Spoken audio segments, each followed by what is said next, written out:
राजा परीक्षित, जो पांडवों के यशस्वी वंशज और अर्जुन के प्रिय पौत्र थे, हस्तिनापुर के धर्मात्मा शासक बने। उनका हृदय भगवान श्री कृष्ण की भक्ति से ओतप्रोत था और उनके न्यायप्रिय शासन में प्रजा सुख शांति से जीवन व्यतीत कर रही थी। समय चक्र घूमता रहा और द्वापर युग की समाप्ति निकट आ गई। कलयुग का आगमन होने वाला था। एक दिन जब राजा परीक्षित अपने राज्य का भ्रमण कर रहे थे, उन्होंने एक अद्भुत दृश्य देखा। एक शूद्र के वेश में एक व्यक्ति एक करुण दृश्य उपस्थित कर रहा था। वो एक गाय को, जो धर्म की प्रतीक थी, और एक बैल को, जो न्याय का प्रतिनिधित्व करता था, बेरहमी से पीट रहा था। राजा परीक्षित ने तुरंत पहचान लिया कि ये और कोई नहीं, स्वयं कलयुग का अवतार है। क्रोधित होकर राजा परीक्षित ने उस दुष्ट को रोका और गर्जना करते हुए पूछा, हे नीच, कौन हो तुम जो धर्म और न्याय पर इस प्रकार अत्याचार कर रहे हो?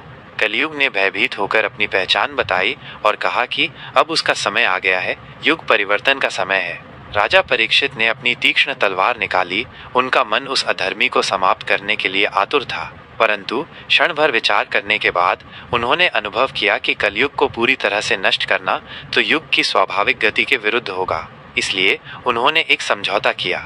उन्होंने कलयुग को कुछ निश्चित स्थानों पर निवास करने की अनुमति दी, जहां उसका दुष्प्रभाव सीमित रहे।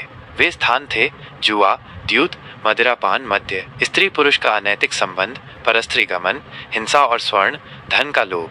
राजा ने कठोर आदेश दिया कि कलयुग केवल इन्हीं स्थानों तक सीमित रहे और धर्म के मूल सिद्धांतों को नष्ट करने का प्रयास न करे। इस प्रकार राजा परीक्षित ने अपनी शक्ति और विवेक से धर्म की रक्षा की और कलयुग के प्रभाव को नियंत्रित करने का प्रयास किया। कुछ समय पश्चात एक और घटना घटी। राजा परीक्षित एक बार वन में शिकार करते हुए बहुत थक गए थे।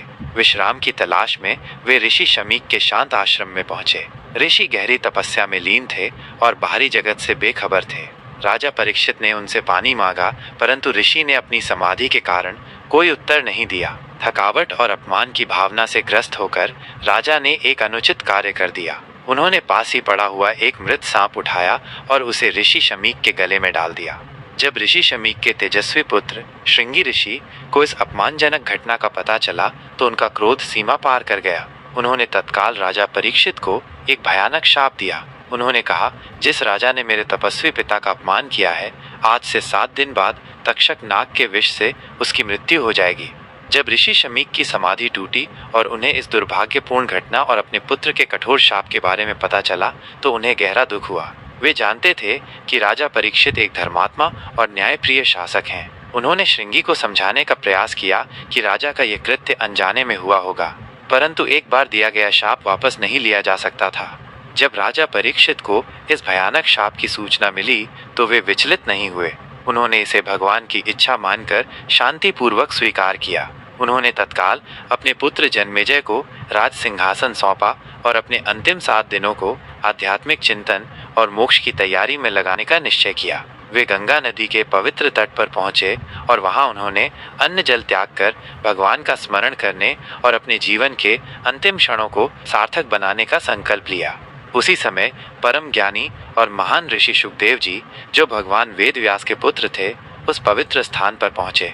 राजा परीक्षित ने उन्हें सादर प्रणाम किया और विनम्रता पूर्वक पूछा, हे ऋषिवर, मेरे पास केवल 7 दिन शेष हैं। कृपा करके मुझे ऐसा उपाय बताएं जिससे मैं इन अल्प समय में भगवान को प्राप्त कर सकूं और मोक्ष को प्राप्त कर सकूं। शुकदेव जी, जो करुणा और ज्ञान के सागर थे, ने राजा परीक्षित की प्रार्थना सुनी और उन्हें श्रीमद् भागवतम की पवित्र कथा सुनाने का निर्णय लिया। अगले 7 दिनों तक ऋषि शुकदेव जी ने राजा परीक्षित को भगवान श्री कृष्ण की दिव्य लीलाओं, भक्ति के मार्ग और जीवन के गूढ़ सत्य का उपदेश दिया। राजा परीक्षित ने पूर्ण श्रद्धा, भक्ति और एकाग्रता के साथ भागवत कथा का श्रवण किया। उनका मन सांसारिक बंधनों से मुक्त होकर पूरी तरह से भगवान में लीन हो गया।